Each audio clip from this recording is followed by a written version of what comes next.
దేవినవరాత్రులు రేపటి 5వ రోజున అమ్మవారి అవతారం 5. స్కందమాత శ్రీ మహాచండీ పార్వతీ స్వరూపం. పసుపు రంగు చీర, శాకాన్నం, కదంబం, తీపి బుంది, ప్రసాదం. దుర్గామాత యొక్క 5వ స్వరూపము స్కందమాత అనే పేరుతో ప్రసిద్ధిగాంచింది. స్కందుడనగా కుమారస్వామి. ఆయనకు కార్తికేయుడు అనే మరొక పేరు. ప్రసిద్ధమైన దేవాసుర సంగ్రామంలో ఈయన దేవతల సేనలకు అధిపతిగా ఉన్నాడు. పురాణాలు ఈయనను శక్తిధరుడని పేర్కొని ఈయన మహిమలను వర్ణించాయి. ఈతడు నెమలి వాహనుడు.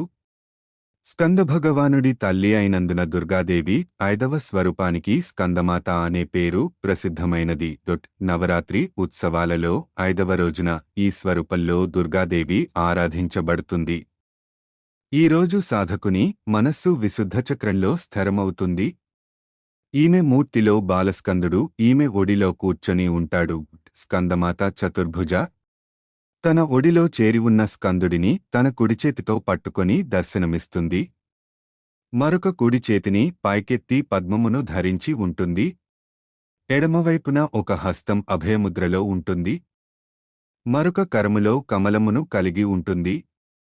ఈమె శ్వేతవర్ణ శోభిత. ఈ దేవి కమలాసనంపై విరాజిల్లుతుంటుంది కనుక పద్మాసనగా ప్రసిద్ధికెక్కినది. సింహవాహన. స్కందమాతను ఉపాసించటం వల్ల భక్తుల కోరికలన్నీ నెరవేరుతాయి. ఈ మృత్యులోకంలోనే వారు పరమశాంతిని, సుఖాలను అనుభవిస్తారు.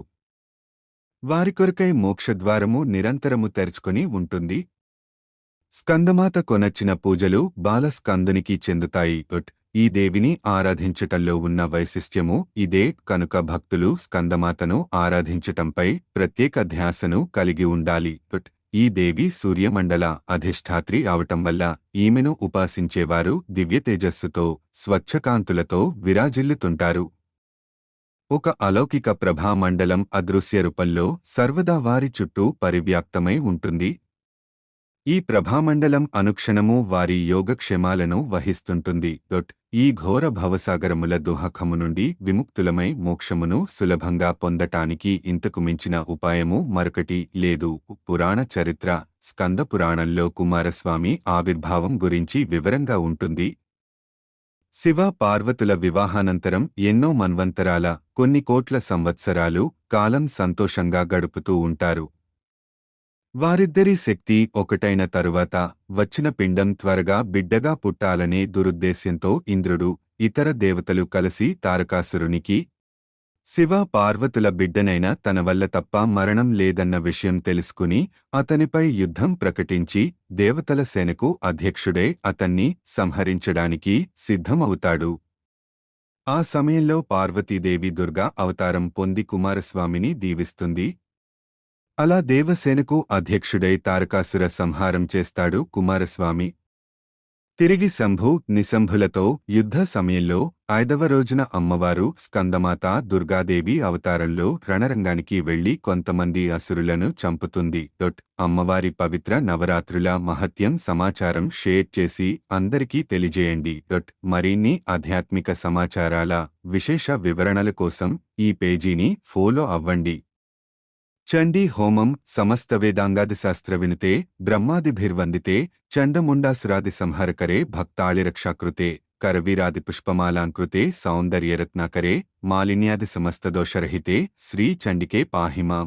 లోకరక్షకులైన అమ్మవారి స్వరూపాల్లో చండీ ఒకటి.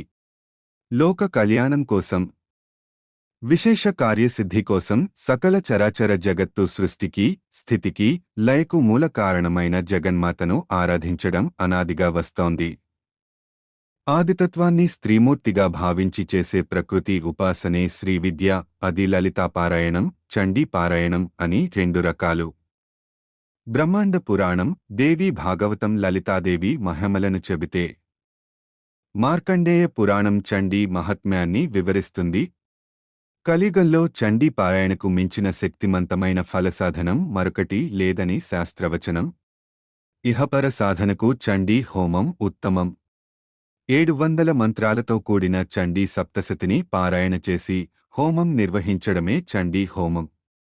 అమ్మ ఆది పరాశక్తి అని తెలిసిన విషయమే. డొట్ చండీ మాత ఓ ప్రచండ శక్తి. భూగ్రహంపై మాత్రమే కాకుండా విశ్వాంతరాళాలని అంటిపెట్టుకునే ఉంటుంది.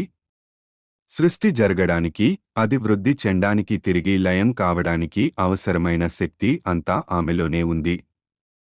ఆమె ఆదిశక్తి, పరాశక్తి, జ్ఞానశక్తి, ఇచ్ఛాశక్తి, కుండలినీ శక్తి. అందుకే ఆమెకు అంత ప్రాధాన్యం ఉంది. లోకరక్షకులైన అమ్మవారి స్వరూపాల్లో చండీ ఒకరు. లోక కళ్యాణం కోసం, విశేష కార్యసిద్ధి కోసం, సకల చరాచర జగత్తు సృష్టికి, లయకు మూల కారణమైన జగన్మాతను ఆరాధించడం అనాదిగా వస్తోంది. ఆది తత్వాన్ని నేత్రమూర్తిగా భావించి చేసే ప్రకృతి ఉపాసనే శ్రీవిద్య. అది లలితాపారాయణం, చండీ పారాయణం అని రెండు రకాలు. బ్రహ్మాండ పురాణం, దేవీ భాగవతం లలితా దేవి మహిమల చెబితే, మార్కండేయ పురాణం చండీ మహాత్మ్యాన్ని వివరిస్తుంది. కలియుగంలో చండీ పారాయణకు మించిన శక్తిమంతమైన ఫలసాధనం మరొకటి లేదని శాస్త్రవచనం. ఇహపర సాధనకు చండీ హోమం ఉత్తమం. 700 మంత్రాలతో కూడిన చండీ సప్తశతిని పారాయణ చేసి హోమం నిర్వహించడమే చండీ హోమం. అమ్మ ఆది పరాశక్తి అని తెలిసిన విషయమే. చండీ మాత ఓ ప్రచండ శక్తి. భూగ్రహంపై మాత్రమే కాకుండా విశ్వాంతరాళాలని అంటిపెట్టుకునే ఉంటుంది. సృష్టి జరగడానికి, అది వృద్ధి చెండానికి, తిరిగి లయం కావడానికి అవసరమైన శక్తి అంతా ఆమెలోనే ఉంది. ఆమె ఆదిశక్తి, పరాశక్తి, జ్ఞానశక్తి, ఇచ్ఛాశక్తి, కుండలినీ శక్తి. అందుకే ఆమెకు అంత ప్రాధాన్యం ఉంది. లోకరక్షకులైన అమ్మవారి స్వరూపాల్లో చండీ ఒకరు. లోక కళ్యాణం కోసం, విశేష కార్యసిద్ధి కోసం, సకల చరాచర జగత్తు సృష్టికి, లయకు మూల కారణమైన జగన్మాతను ఆరాధించడం అనాదిగా వస్తోంది. ఆది తత్వాన్ని నేత్రమూర్తిగా భావించి చేసే ప్రకృతి ఉపాసనే శ్రీవిద్య. అది లలితాపారాయణం, చండీ పారాయణం అని రెండు రకాలు. బ్రహ్మాండ పురాణం, దేవీ భాగవతం లలితా దేవి మహిమలను చెబితే, మార్కండేయ పురాణం చండీ మహాత్మ్యాన్ని వివరిస్తుంది. చండీ లేదా దుర్గా దేవి విజయాలను వివరించడంతో పాటు బ్రహ్మాది దేవతలు ఆమె వైభవాన్ని కీర్తించే శక్తిమంతమైన మంత్రాల కదబమ్మే చండీ లేదా దుర్గా సప్తశతి. చండీ హోమంలో ఉన్న మంత్రాలు, అధ్యాయాలు చండీ సప్తశతిలో 700 మంత్రాలుంటాయని ప్రతీతి. అయితే ఇందులో ఉన్న మంత్రాలు 578 మాత్రమే. ఉవాచ మంత్రాలు అర్ధశ్లోక, త్రిపాద శ్లోక మంత్రాలతో కలిపి మొత్తం 700 మంత్రాలయ్యాయి. బ్రహ్మి, నందజ, రక్తదంతిక, శాకంబరి, దుర్గా, భీమ, భ్రామరి అనే 7 దేవతామూర్తులకు సప్తశతులు అని పేరు. వారి మహాత్మ్య వర్ణనతో కూడిన మంత్రాలు కాబట్టి దీనికి చండీ సప్తశతి అనే పేరు వచ్చింది. ఇది శాక్తేయ హోమం కనుక నిష్ఠగా చేయాల్సి ఉంటుంది. దుర్గ లేదా చండీ సప్తశతి 3 చరిత్రలుగా, 13 అధ్యాయాలుగా ఉంటుంది. తొలి భాగంలో ఒకే ఒక అధ్యాయం ఉంటుంది. రెండో భాగంలో 3 అధ్యాయాలు. మూడో భాగంలో 9 అధ్యాయాలు ఉన్నాయి. వీటిలో మధుకైటభ సంహారం, మహిషాసుర సంహారం, శుంభనిశుంభుల వధతో పాటు బ్రహ్మాది దేవతలు చేసిన పవిత్ర దేవీ స్తోత్రాలు ఉంటాయి. చండీ పారాయణ వల్ల సమాజానికి జరిగే మేలు. ఎక్కడ చండీ ఆరాధనలు జరుగుతాయో అక్కడ దుర్భిక్షం ఉండదు, దుఃఖం అనేది రాదు. ఆ ప్రాంతంలో అకాల మరణాలు ఉండవు. లోక కళ్యాణం. సర్వజనుల హితం కోసం పరబ్రహ్మ స్వరూపిణి అయిన చండికా పరమేశ్వరులను పూజించాలని సూత సంహిత ఉద్ఘాటిస్తోంది. కలియుగంలో చండీ పారాయణకు మించిన శక్తిమంతమైన ఫలసాధనం మరొకటి లేదని శాస్త్రవచనం. ఇహపర సాధనకు చండీ హోమం ఉత్తమం. 700 మంత్రాలతో కూడిన చండీ సప్తశతిని పారాయణ చేసి హోమం నిర్వహించడమే చండీ హోమం. దేశోపద్రవాలు శాంతించడానికి, గ్రహాల అనుకూలతకు, భయభీతులు పోవడానికి, శత్రు సంహారానికి, శత్రువులపై విజయం సాధించడానికి తదితర కారణాలతో చండీ యాగం చేస్తారు. చండీ ఎన్నిసార్లు కలియుగంలో గణపతి చండీ ఆరాధన విశేష ఫలితాలను ఇస్తుందని పెద్దలు చెప్పారు. చండీ హోమానికి సంబంధించి నవచండీ యాగం, శతచండీయాగం, సహస్ర చండీయాగం అయిత 10,000 చండీయాగం, లక్ష చండీయాగం చేస్తారు. చండీ హోమం, నవచండీ, శతచండీ యాగాలను తరచుగా, సహస్ర చండీ యాగాలను అరుదుగా చేస్తుంటారు. ఆయుత చండీ యాగాలను చేయడం చాలా అరుదు. గత 200 ఏళ్లలో అయిత చండీ యాగాన్ని రెండుసార్లు చేశారు. మొదటిసారి శృంగేరి పీఠాధిపతి షష్ఠిపూర్తి సమయంలో చేస్తే, వీటిలో నవచండీ యాగం చేస్తే వాజపేయం చేసినంత ఫలితం పొందుతారట. ఏకాదశ చండీ చేస్తే రాజు వశమవుతాడని, ద్వాదశ చండీ చేస్తే శత్రు నాశనమని, మను చండీ, చతుర్దశ చండీతో శత్రువు వశమవుతాడని మార్కండేయ పురాణం చెప్పినట్లు శాంతి కమలాకరలో ఉంది.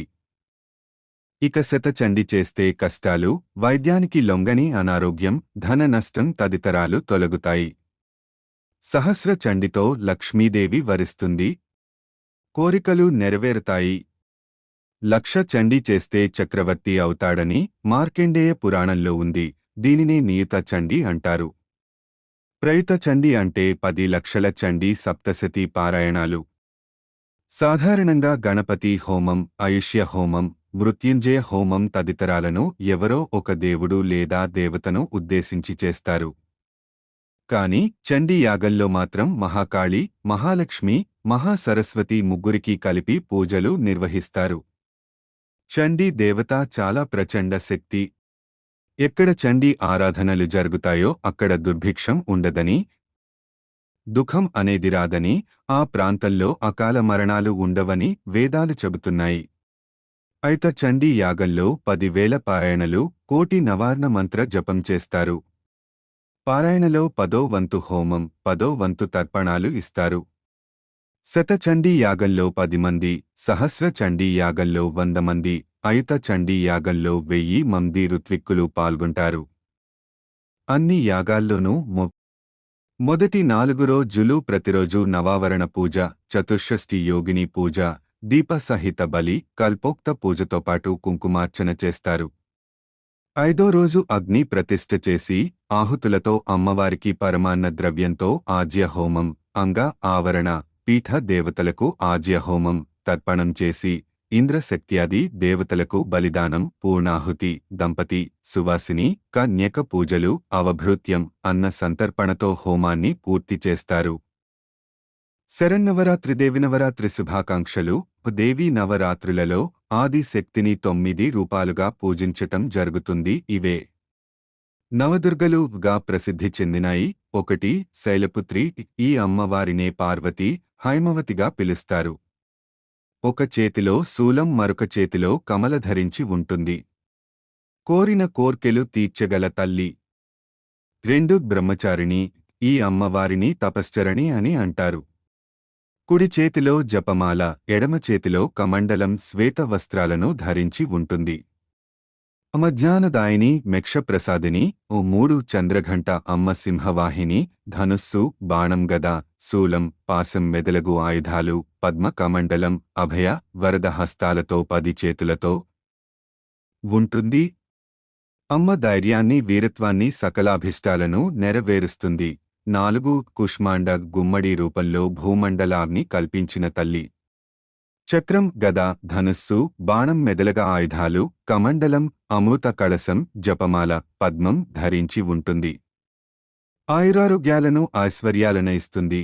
5 స్కంధమాత కుమారస్వామి తల్లిగా, సింహవాహినిగా, అష్టభుజ దేవిగా ఆరాధన చేస్తారు. అమ్మ శాంతి సౌఖ్యాలను ప్రసాదిస్తుంది. 6 కాత్యాయని, త్రిమూర్తుల, సర్వదేవీ దేవతల శక్తులతో కూడిన మహిషాసుర మర్ధినిగా ప్రసిద్ధం. తొలుత కాత్యాయన మహర్షి పూజించటం వలన ఈ పేరు వచ్చిందని అంటారు. కష్టాలు, బాధలు తొలగిస్తుంది. 7 కాళరాత్రి. అమ్మ రాత్రి స్వరూపిణి, సర్వ దుష్ట భయంకరి, శిష్ట అభయంకరి. భక్తులను కాపాడే తల్లి. అమ్మ గాడిద మీద వెంట్రుకలు విరబోసుకుని ఉంటుంది. అమ్మ అనేలోపే రక్షించటానికి సిద్ధంగా ఉంటుంది. 8 మహాగౌరి. ఈమెనే భైరవి స్వరూపం. శ్వేతవర్ణం, డమరుకం, త్రిశూలం, అభయవరద ముద్రలతో ఉంటుంది. సర్వమంగళకారిణి, అన్ని వరాలనిస్తుంది. 9 సిద్ధిధాత్రి చతుర్భుజాలతో శంఖ చక్ర గద పద్మధారిణి కమలాసని సర్వసిద్ధి ప్రదాయిని సర్వైశ్వర్య సర్వాభిష్టాలను ప్రసాదిస్తుంది. ప్రథమం శైలపుత్రీ చ ద్వితీయం బ్రహ్మచారిణి తృతీయం చంద్రఘంటేతి కూష్మాండేతి చతుర్థకం పంచమం స్కంధమాతేతి షష్టం కాత్యాయనితి చ సప్తమం కాళరాత్రి చ మహాగౌరీతి చాష్టమం నవమం సిద్ధిధాత్రి చ నవదుర్గా ప్రకీర్తిత. శుభం భూయాత్. మీ అచ్యుతరామశర్మదర్భ హిందూ ధర్మం.